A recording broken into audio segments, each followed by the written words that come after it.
ప్రియమైన సహోదరి సహోదరుడా, ప్రభువైన యేసుక్రీస్తు వారి నామం పేరిట మీ అందరికీ శుభవందనాలు. ప్రభువైన యేసుక్రీస్తు వారి నామం పేరిట మీ అందరికీ శుభవందనాలు. మరొక శ్రేష్టమైన దినమును ప్రభు మనకు అనుగ్రహించినందుకై ఆయనకు మహిమ కలుగునుగాక. చూడము, ఈ ఉదయకాలము ప్రియుడ, 1 కొరింథీయులకు రాసిన పత్రిక 2వ అధ్యాయము 9వ వచనాన్ని ధ్యానాంశముగా తీసుకుందాం. దేవుడు తన్ను ప్రేమించు వారి కొరకు ఏవి సిద్ధపరచునో అవి కంటికి కనబడలేదు, చెవికి వినబడలేదు, మనుష్య హృదయమునకు గోచరము కాలేదు.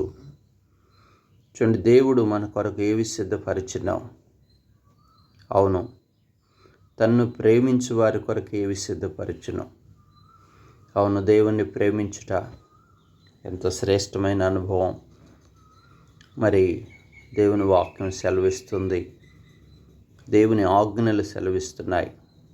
మరి ధర్మశాస్త్రం ప్రకారం 10 ఆజ్ఞలు ఉంటే నూతన నిబంధనలోకి వచ్చేసరికి దేవుడు వాటిని 2 ఆజ్ఞలుగా మారుస్తూ వచ్చాడు.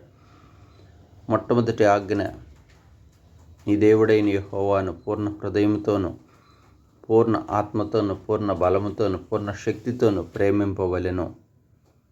2వ ఆజ్ఞ, మరి నిన్ను వలె నీ పొరుగు వారిని ప్రేమింపవలెను అని లేఖనాలు సెలవిస్తున్నాయి. అవును కదా ప్రియుడా, దేవుణ్ణి ప్రేమించుట ఎంత శ్రేష్టమైన అనుభవం. ఈ అనుభవాన్ని మనం కలిగి ఉండాలి.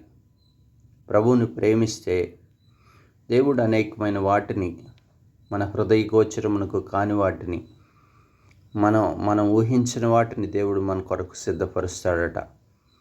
అవును కదా, అబ్రహామును ఆదికాండం 22వ అధ్యాయం 1వ వచనంలో దేవుడు పరీక్షిస్తాడు. నీవు నన్ను ప్రేమించుచున్నావా, నాకంటే ఎక్కువగా దేన్నైనా ప్రేమిస్తున్నావా అని పరీక్షించినప్పుడు తన ఒక్కగానొక్క కుమారుని ఇవ్వటానికి ఎంత మాత్రమూ వెనుక తీయలేదు. ఆ పరీక్షలో నెగ్గాడు కనుక దేవుణ్ణి ఎక్కువగా ప్రేమించాడు.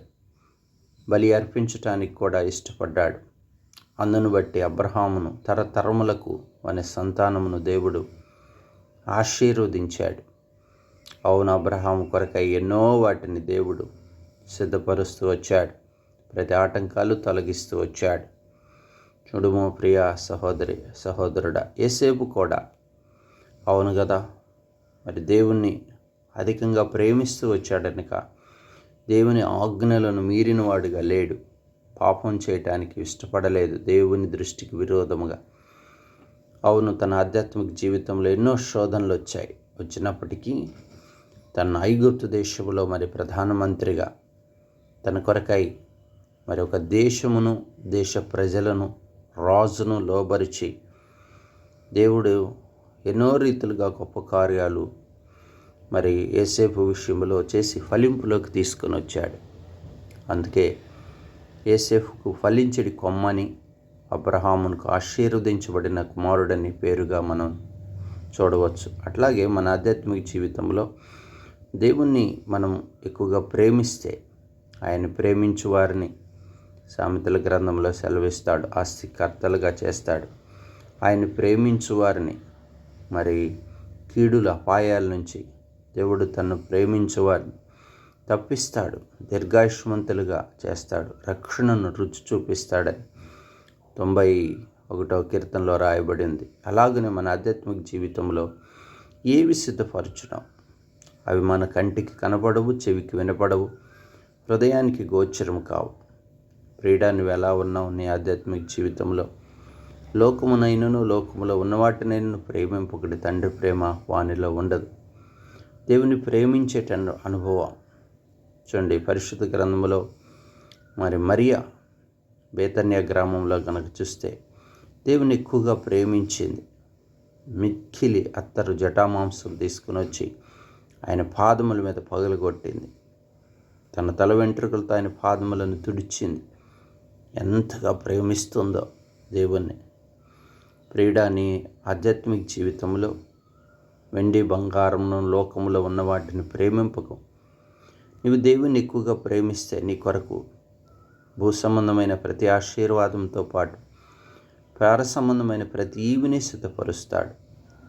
యోహాను 14లో కూడా సెలవిస్తాడు, శిష్యులతో అంటాడు, మీ హృదయములను కలవరపడనీకుడి, నేను వెళ్ళి మీ కొరకు స్థలమును సిద్ధపరుస్తున్నాను. పరలోక సంబంధమైన ప్రతి ఈవులను మన కొరకు దేవుడు అనుగ్రహించేవాడిగా ఉన్నాడు. ప్రియుడా, అయితే ఒకటి, నీవు దేవుణ్ణి ప్రేమించగలుగుతున్నావా? లోకాశలో చిక్కుకొని బలహీనంగా ఉన్నావా? అందుకే ఈ ఉదయకాలం ప్రభు నీతో నాతో మనతో మాట్లాడుతున్నాడు. ఇకనైనా దేవుని ఎక్కువగా ప్రేమించు. దేవుడు నీ కొరకు అనేకమైన వాటిని సిద్ధపరచవాలని ఆశపడుతున్నాడు. నువ్వు ఊహించిన దానికంటే అధికమైన మేలు దయచేయడానికి ఆయన ఇష్టపడుతున్నాడు. ప్రభు నీకు నాకు సహాయం చేయనుగా. ప్రార్థన చేసుకుందాం. పరిశుద్ధుడా, ప్రేమ కలిగిన తండ్రి, మీరు పలికిన మాటలు ఎంత శ్రేష్టమైన. అవును, ఈ లోకంలో అయ్యా నిన్ను నమ్మిన తర్వాత కూడా లోకంలో ఉన్న వాటిని, వ్యర్థమైన వాటిని ప్రేమిస్తూ కాలం వెళ్ళబుచ్చున్నామేమో.